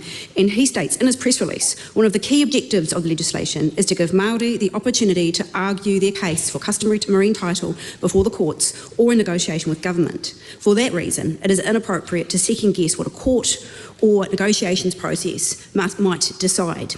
And he also highlights in that same press release that those tests that are being applied, they are test-based, as noted by other speakers, based on overseas common law from similar countries such as Canada, but reflect New Zealand's experience better than overseas case law by incorporating tikanga. Customary marine title is not an exclusionary right and includes the right also of other accesses, and I think that's been one of the misunderstandings. My question to the Minister in relation to the preamble that is currently put out in the bill that we have on the clerk's table before us is given the lack of consultation in this document, in this whole process, has he considered including in the preamble some of the findings from the Waitangi Tribunal inquiry? And I think if we are accurate about reflecting the historical record and reflecting what has occurred in the preamble that is currently laid out in the bill, I would like the Minister to consider whether he would like to include the Tribunal's finding that the Crown has breached the principle of tino rangatiratanga by exercising kawanatanga over Māori rights and interests in Takutai Moana without providing any evidence for one of its key justifications, namely that the public's rights and interests require further protection beyond what is already provided in the Act, and that the Crown also failed to inform itself of Māori interests. I think what is particularly important, and I'm sure this will be traversed again, is the lack of consultation with those people who are directly impacted by this legislative change. However, what smarts even more and rubs salt in the wound is the fact that there was consultation with commercial fishing interests, which have already got statutory protection. Prior to finalising the proposed amendments, while failing to consult with Māori, the Tribunal note that that is a further breach of the principle of good government. Now, as the Minister responsible, I think it's only right and fair for those people impacted, and also for future New Zealanders to understand what actually has gone on right here. It's well and good that we have national ministers turning up to celebrate 50 years of the Waitangi Tribunal, but surely if their research and their findings are valued enough, they should be reflected in the preamble of this bill. And I think it's also important to note that they found that the Crown breached its principles of active protection as well as good government by proposing those amendments. And so, as a result, applicants will be forced to have their cases reheard, burdening them further financially and emotionally as well. So I'd be interested to know whether if the Minister, who's a student of history himself and has a role in recording the history, why will he entertain the fact that we could record those findings from the Waitangi Tribunal in this preamble? Madam Chair. Of course, the difficulty that we'll find, and we can debate this all day, bringing up different quotes from the Honourable Chris Finlayson, and we'll all be able to find one that suits our argument. And I heard the member's quote from Mr. Finlayson. I could give a quote from Q&A on the 20th of June 2010 when he said, in the round, based on the sort of information I have, based on my talking around the place, I'd say about 10% of the coastline would be... Whoa! Oh, yeah. Sorry, under CMT. I wouldn't want to be specific about which bay is in, which bay is out. We'll have to issue these things. And further on, he says, we're looking at the upper east coast, Eastern Bay of Plenty, way up north, that sort of place. And then I could refer to Mr. Finlayson in this House at question time, answering a question from David Parker on the 16th of June 2010, where he said, Parker said, how much more of the foreshore and seabed does the Attorney General expect will be subject to customary marine titles as a consequence of the change to the threshold test that currently applies to territorial customary right? That change being from to no longer require continuous ownership of contiguous land, which was what the old test was under Labor, while still requiring continuous exclusive control of the foreshore and seabed concerned. And the answer from Mr. Finlayson was, well, that is a very good question, an important question. I believe, in answer to that member, that we're not talking about very much at all. And so we can all find... we can all find quotes. Sorry, I was getting into my discussion. Getting comfortable. We can all find appropriate quotes, but the very clear intention, and if we look at the speeches from both ministers at the time of when this was introduced, they were talking about emphasising that the Act was intended to recognise CMT in specific parts of the coastline. And what we've seen in recent cases, based on the Supreme Court test, is entire coastlines being granted CMT. And so that is why we believe this legislation is required to restore the parliamentary intent, which was high threshold and specific parts of the coastline, not entire coastlines. Puhana Linden. I'd love to know what he means by entire coastlines versus part of the coastlines. What is this that they're talking about when it comes to part of the coastlines? Is this like literally what you call it? Have little marker signs put up there? What you call it? Was it settlement, non-settlement, settlement, non-settlement as you go up and down the coastline? Yes. But it's like, oh God, where to begin with that? Are we claiming entire coastlines? No, I don't think we are. But anyways, I agree with Ginny that, again, I don't care what quote you take from Chris. What I care about is what's written in the 2011 bill, and that's what you want to go back to. And we can look at that bill and go, oh, we can read the original intent, right? And it's there in black and white. It recognizes, it even has the words mana tuku iho, right? So a cultural claim to a legal status with real powers. You know, and we can look at provide for exercise of customary interests in the common marine and coastal area. That means the right to veto development, protects wahitapu, outline how resources should be managed according to tikanga, ownership of Māori artifacts and minerals, except for petroleum, gold, silver, and uranium. You guys get to keep that. Oh. Yeah. But you guys get to keep all the nice stuff. So, shall we see Puhana Linden in action? I'm going to look up that claim, actually. But yeah, go ahead. I'll let you commentate on the next Thanks, one. Madam Chair. I mean, wanting to really unpack, the perspectives of Minister Finlayson, because last week he was at the Waitangi Tribunal conference speaking to these very issues along with Geoffrey Palmer and the importance of the Waitangi Tribunal providing safeguards for us as Tiwi Māori and the way with which legislation impacts upon Te Tiriti and tangata whenua. So it would be good to know, what is the current status of the whakaaro of Minister Finlayson instead of quoting kōrero from the past. But, considering the deep impact that the decisions of this legislation will ripple out to Tiwi Māori, keen to, in developing this amendment, did the Minister speak to whakatōhea? Did the Minister speak to the tribes of Wairarapa? Did the Minister speak to the tribes of... Okay, while that's buffering, I just had a look at the map. Okay, he's out here saying... Aotea Harbour. Oh, just pause it. He's out here saying, yeah, look, this tribe's claiming this entire coastline. No, what you're actually seeing is you're seeing overlapping of hapu claims. Hapu and iwi claims. So he's pretty much lumped all of us together and said, look, they've taken the whole coastline. It's like saying, look, that cyclist takes up the space of a 44-ton truck. Cycle lanes are bad.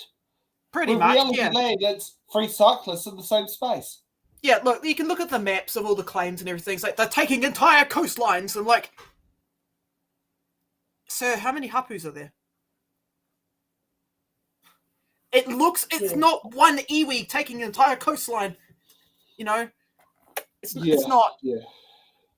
Well, we already gathered that he'll probably sit down there and conflate basic stuff and make it something worse than what it was. All hapus are the same. It's like all councils are the same. Yes. That's why Tauranga District Council voted to keep Māori wards and use SSTV. And all wards are the same too, while we're at it.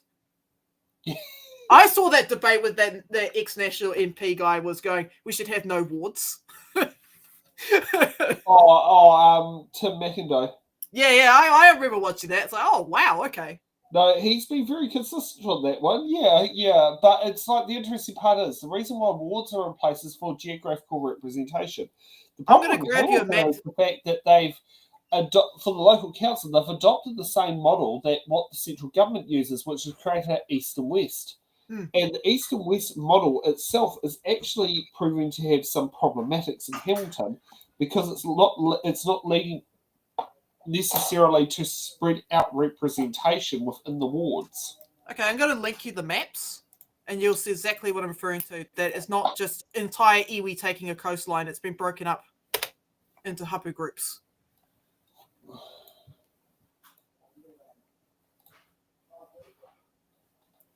Oh wow! Look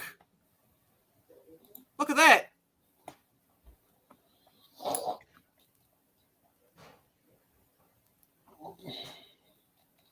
See all the claims?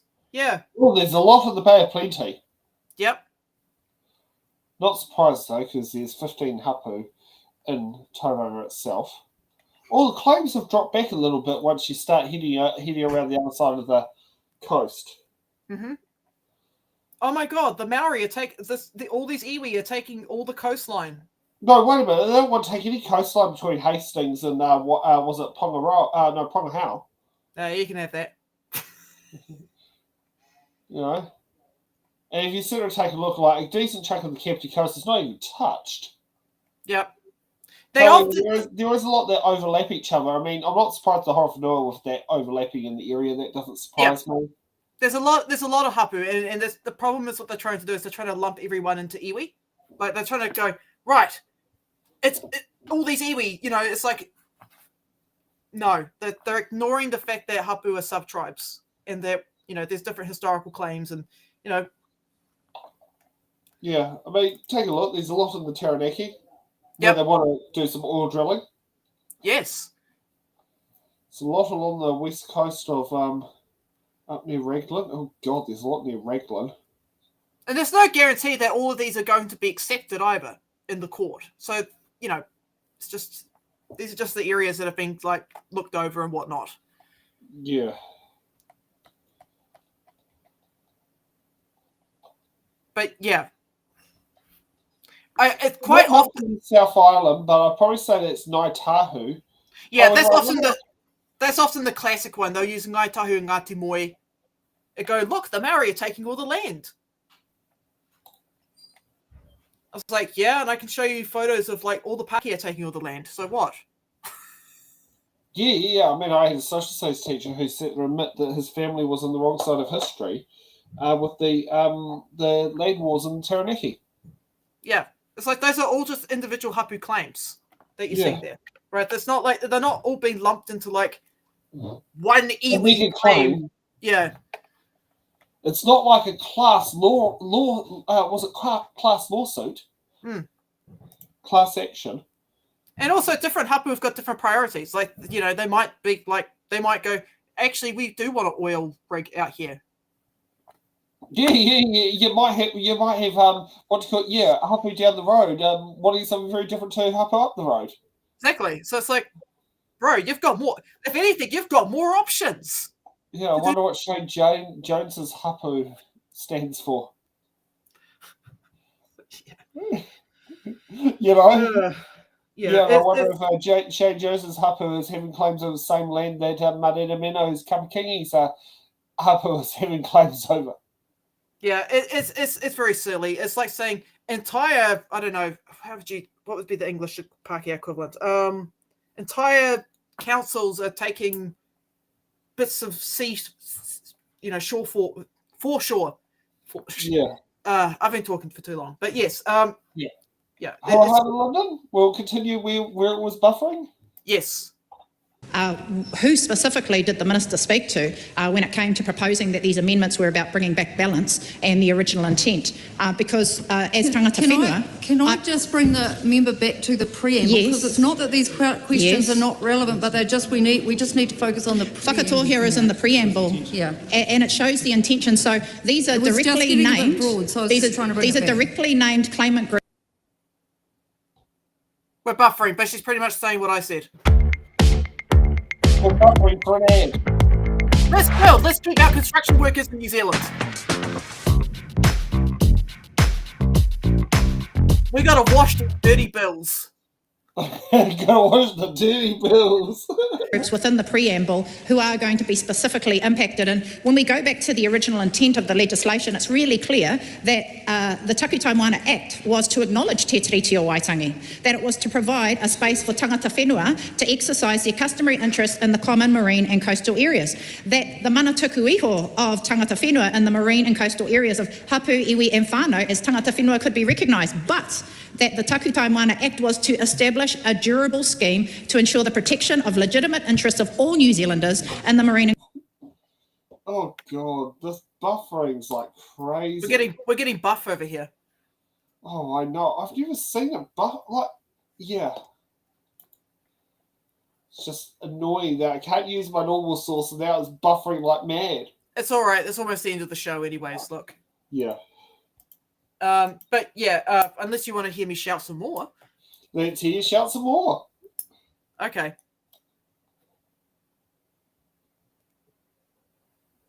You got to show me the video first. Oh. Okay. If you want me to get shouty, you got to show me the video. Let's see if we jump ahead and see if that changes things. That actively extinguished the Māori right to the Takutai Moana. So, stands that it was still there in 2004.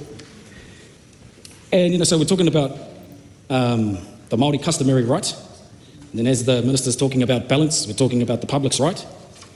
But with regard, I do have a question for the minister about the extinguishment of that Māori right to the Takutai Moana that was vested to them in Te Tiriti o Waitangi. And the question is, has he found one since then? Given the new take on the Takutai Moana Act, has there been a revelation that there actually was an Act of Parliament passed into legislation between 1854 and 2004 that actively extinguished that Māori right in Te Tiriti o Waitangi?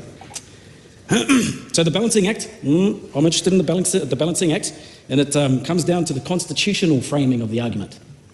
So the two sets of rights being argued are the Māori customary right, yep, I've just defined that, how it came about, whether it was extinguished or not, I've defined that well, and then the public's right. And are those two sets, the question is, are those two sets of constitutional rights as set out in Te Tiriti o Waitangi equally and adequately recognised on the basis of the bicultural constitutional framework of Te Tiriti o Waitangi. That's partai number 2. With regard to held a coastal area exclusively, used and occupied it since 1840, i.e. the threshold, I've got a few things here. So coastal landowners, we all know them, heaps of farms around the country, run all the way down to the coast, heaps of them in the Ngāti Kererohe. My understanding, in the Pākehā sense of the law, is that they don't own the Queen's Chain. Nope. I've also established that no government had passed any legislation between 1854 and 2004 that had actively extinguished the Māori right to that same area. So the Māori right was live. The coastal farm owner doesn't own the Queen's Chain. And so, if the rights vested to Māori in Te Tiriti o Waitangi are still there, the landowner doesn't own the land right down to the water, and it is indeed just the Queen's Chain we're talking about, then there's a few things to be considered. Number 1 is the Queen's Chain is there. Number 2, the Māori right is there. Those two things went largely without contest under the radar right up until 2004. The Queen's government had not passed any legislation between 1854 and 2004 actively extinguishing that Māori right. So the Māori right was still there, and the coastal landowners have not impeded the original Tiriti-based Māori right. So where and how is the constitutional right of Māori being recognised by the current actions of the Crown? Madam Chair. Puhana Linden. Madam Chair, I wanted to speak again to the preamble in the amendment paper. You might have to hold on to that one, Huhana. Takutai. Yeah, he basically is just... Basically, I mean, I at this point, I'm just repeating myself at this stage. But, yeah, I mean, proof of use, right? It's not something that can easily be done. Like, the way how my Māori ancestors passed on information, a lot of it was oral. Yep. And a lot of the artifacts that we utilized and made, my ancestors made tools from, wood, stone. And then you've got things like modern farming, which have altered the landscape. So there's a lot of stuff there that, okay, so you're dealing with a society of people that are effectively kind of like agricultural Stone Age, and you want to have physical proof. So basically, hope to God you've got a giant waka buried somewhere on the beach, because I don't know how else you're going to meet that burden of proof. And that's despite the fact that, the government hasn't even met their burden of proof, which is very funny and depressing at the same time. Now, I know people are not around here a bit iffy around Takutai, and I agree. I am a whanaunga with him. Yep. I actually don't endorse what he said about Tauiwi volunteers. I love the Tauiwi volunteers. I love the Tauiwi. Doing my terrible Trump impersonation there. Yes, I 100% support Tauiwi volunteers out on the ground. I support you guys. I love you guys. Thank you so much for sticking out for Māori wards and all that hard stuff that you did. Because it's not easy. Because it's like, okay, you don't have a dog in the fight like what Māori have, but you're still putting yourself out there because you give a shit. And I appreciate that.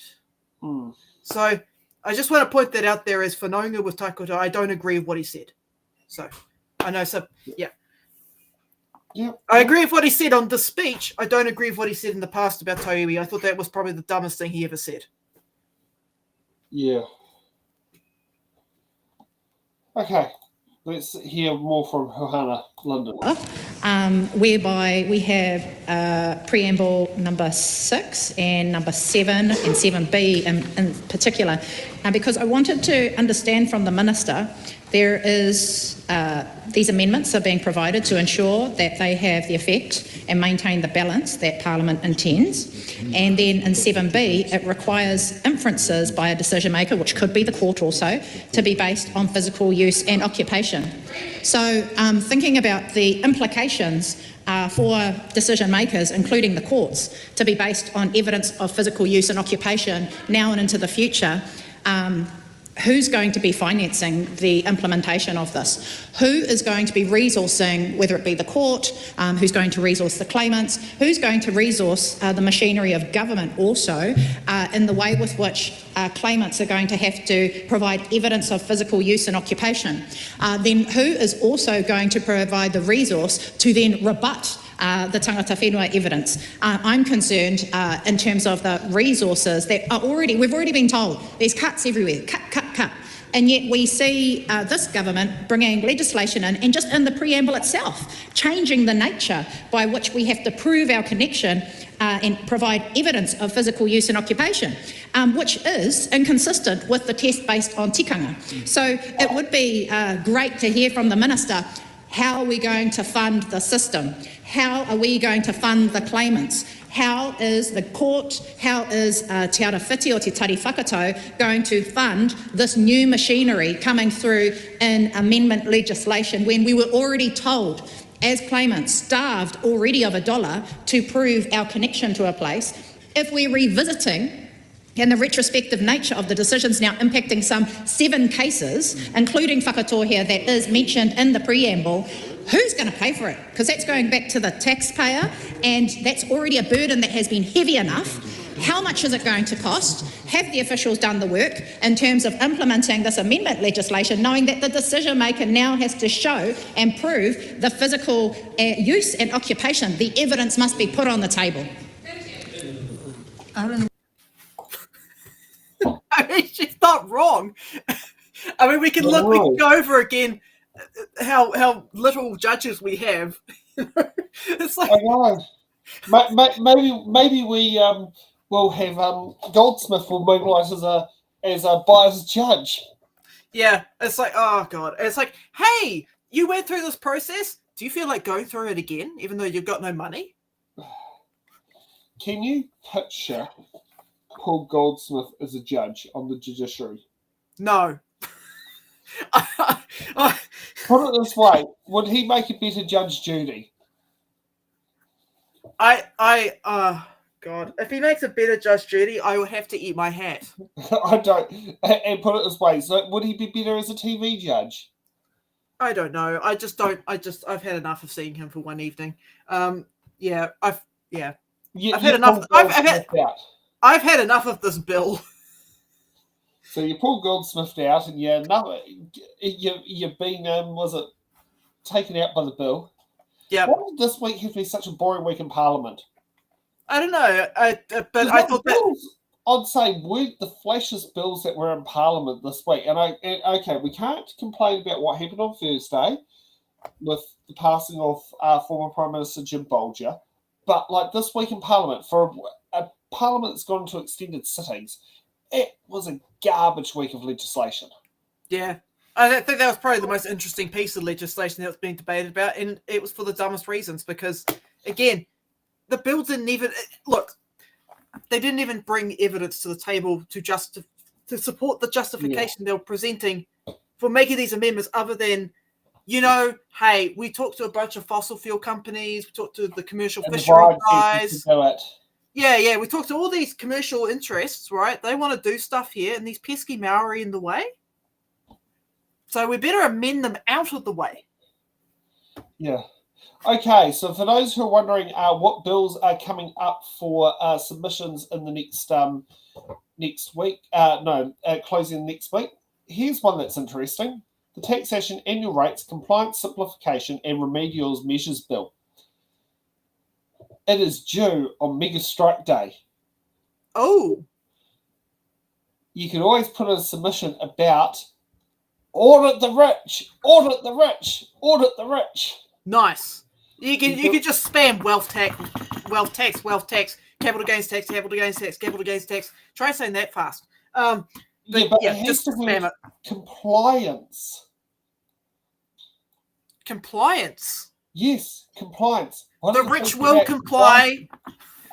Compliance is the about... billionaires will comply with the wealth tax. Oh God. Well, I mean, you know what I sit there and think of that. I'm not sure if Kiwis are ready to sit there and file IR10s every year. No. That's the way you'll be able to work out a wealth tax. which is basically working out what is your total asset liabilities and all that sort of stuff that are in it. Something needs to be done. Yes, that is correct. The way to do it, we need to find a way to actually simplify that. We need to find a way that we can get access to information simply and access to information when the welfare refuse to comply. Fund the staff in the back room. That would be the first start. Okay. Stop making cuts to the staff. We've got the Animal Welfare Regulation for Management of Pigs Amendment Bill. That also closes on Mega Strike Day. Yes. Make sure that you do all your bills before the mega strike. Yes. Otherwise, I'll mega strike on your ass and ask you, why did you not submit on these bills? Now, you've got until the following Wednesday, so you can do this on Labor Day. Inquiry into public reporting into performance reporting and public accountability. Okay, doesn't say much in there. And here's the final one. Local Government, Auckland Council, Transport Governance Amendment Bill. The amendment is to repeal the legislation that disestablished the council-controlled organisation, Auckland Transport, transfer most transport and policy planning decisions from Auckland Transport to Auckland Council, allocate transport decisions on local roads to relevant local community boards. That could be speed limits. So Pakananga Road might have an 80k speed limit by the local Pakananga Community Board, while roads such as in South Auckland might have 30k speed limits. Establishing the Auckland Regional Transport Committee, a statutory committee that consists of ministerial appointments, elected council representatives, and an independent chair. This committee will develop the Auckland Regional Transport Plan and provide direction for development of land transport in Auckland while aligning transport priorities with the government and Auckland Council. So for those who want the links that are in there, they are getting put through in there right now. Sorry, I'm not as great as Stacey as I'm doing this. We haven't got a stuff at the moment. Got to remind her I'm actually going to tell her to approve a bill payment transfer soon. Yeah. How is Stacey doing? I haven't seen her in a while. She's doing all right, but oh god, it's the moving house part probably was a bit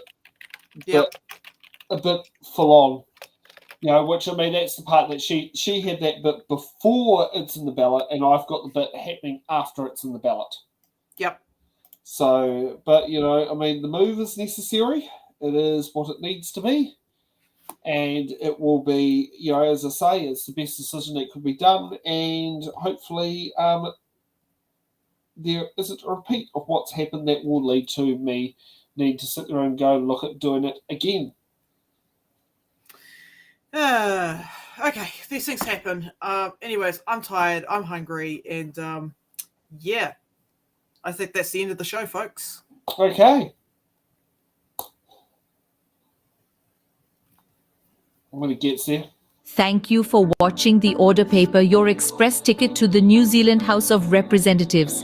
Every episode, we unravel the complex world of legislation, debate, and democracy.